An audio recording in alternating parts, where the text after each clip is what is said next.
हर देश के इकोनॉमी के पास दो बैलेंस शीट होते हैं। एक वो जो हम देखते हैं जैसे इंफ्रास्ट्रक्चर, जीडीपी, स्टार्टअप्स। दूसरा वो जो दिखती नहीं जैसे हवा, पानी, जमीन, पहाड़। भारत ने पहले बैलेंस शीट पर पिछले कई सालों से खूब ध्यान दिए हुए हैं, लेकिन दूसरी को फ्री रिसोर्सेज समझ लिया है। अरावली उसी दूसरी बैलेंस शीट का एक क्रिटिकल एसेट है।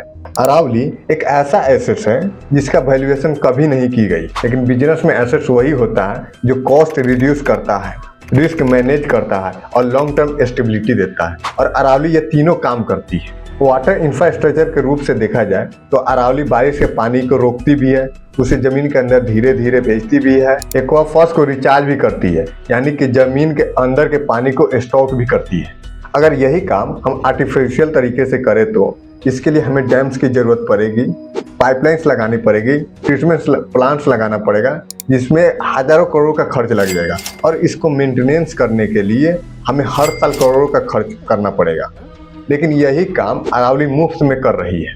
अगर यही काम हम रिस्क मैनेजमेंट के रूप से देखें तो अरावली रेगिस्तान के धूल को हरियाणा, दिल्ली जाने से रोकती है, जो बाढ़ और सूखा के साइकिल को बैलेंस बनाती है। बिजनेस लैंग्वेज में अरावली को एक नेचुरल इंश्योरेंस पॉलिसी बोल सकते हैं, जिसको हम बिना प्रीमियम के यूज कर रहे हैं। अरावली का खत्म हो जाने से दिल्ली, हरियाणा, राजस्थान जैसे राज्यों में सूखा आने लगेगा, उसमें पानी की किल्लत होने लगेगी। बिजनेस पर्सपेक्टिव से देखा जाए तो पानी फैक्ट्री के लिए एक रॉ मटेरियल है, कूलिंग एजेंट है और क्लीनिंग प्रोसेस भी है। अरावली के खत्म हो जाने से इसका असर रियल एस्टेट पर भी पड़ेगा, क्योंकि अब बायर सिर्फ फ्लैट नहीं देखते, वहाँ का वाटर रिसोर्सेज चेक करते हैं। जहाँ वाटर सिक्योरिटी नहीं, वहाँ प्रोजेक्ट डिले हो जाता है, डिमांड कम हो जाती है और प्राइस स्टेगनेशन हो जाता है, जिससे वाटर क्राइसिस धीरे धीरे एसेट बबल को डिफ्लेक्ट करती है। इंडिया पूरी दुनिया में एग्रीकल्चर के लिए जाना जाता है, लेकिन अरावली खत्म होती है तो यहाँ के एग्रीकल्चर डैमेज हो जाएगा, जिससे इन्फ्लेशन इंजन ऑन हो जाएगा। फ्लोड इन्फ्लेशन कोई अचानक होने वाली चीज नहीं है, यह एक चैन है। अगर अरावली खत्म होती है तो इसका इनडायरेक्टली असर पूरे भारत पर पड़ेगा और डायरेक्टली असर राजस्थान, पंजाब, दिल्ली जैसे राज्यों पर पड़ेगा, जहां पर रेन वाटर रन ऑफ बढ़ जाएगा, सॉइल मॉइस्चर बिल्कुल कम हो जाएगी, यील्ड की भी कमी हो जाएगी, जिससे सप्लाई बिल्कुल कम हो जाएगी और हर चीज का प्राइस ऑटोमेटिक बढ़ जाएगा। अब यहाँ बिजनेस एंगल से समझो, एफएमसीजी कंपनी रॉ मटेरियल्स महंगे दाम में खरीदेंगे, वो अपना मार्जिन बढ़ाने के लिए प्राइस बढ़ा देंगे, जिससे कंज्यूमर डिमांड कम हो जाएगी। डिमांड गिरने का मतलब स्लोअर कंजम्पशन लीड ग्रोथ, यानी जीडीपी ग्रोथ प्रेशर में आ जाएगा।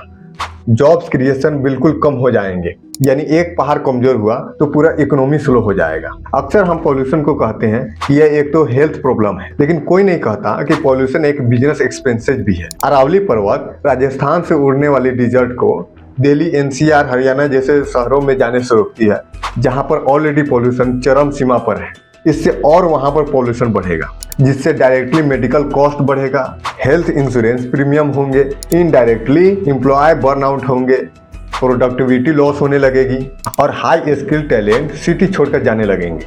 माइनिंग सप्लायर्स का एक अलग ही लॉजिक है। उनके अनुसार रिसोर्सेज है, यूज करो और पैसा कमाओ, लेकिन बिजनेस में एक रूल है कि एसेट्स बेचकर प्रॉफिट ग्रोथ नहीं कहलाता है। माइनिंग शॉर्ट टर्म रेवेन्यू हो सकता है, लेकिन लॉन्ग टर्म एक डिस्ट्रक्शन ही होगा। ये वैसा ही है कि फैक्ट्री को बेच करके सैलरी देना या प्रॉपर्टी को गिरवी रख के एक्सपेंस को चलाना। एक बात समझो, इंडिया को अगर 5 ट्रिलियन की इकोनॉमी बनना चाहती है तो नेचर को लाइबिलिटी नहीं, उसको स्ट्रेटेजिक एसेट मानना पड़ेगा। अरावली को बचाना कोई इमोशनल डिसीजन नहीं है, यह एक स्मार्ट बिजनेस डिसीजन है, क्योंकि अरावली एक इकोलॉजिकल क्रिटिकल एसेट है। यह एक खाली जमीन नहीं, बल्कि हवा, पानी और इकोनॉमी का बैकबोन है। अरावली बचाने का सवाल ये नहीं है कि हम इन्वायरमेंट के लिए क्या छोड़ेंगे, सवाल ये है कि हम इकोनॉमी बचाने के लिए क्या करें, क्योंकि इतिहास गवाह है, जो देश नेचर को डिस्ट्रॉय करता है वो फ्यूचर में बिजनेस इंपोर्ट करता है, और जो देश नेचर को प्रोटेक्ट करता है वो सस्टेनेबल ग्रोथ एक्सपोर्ट करता है।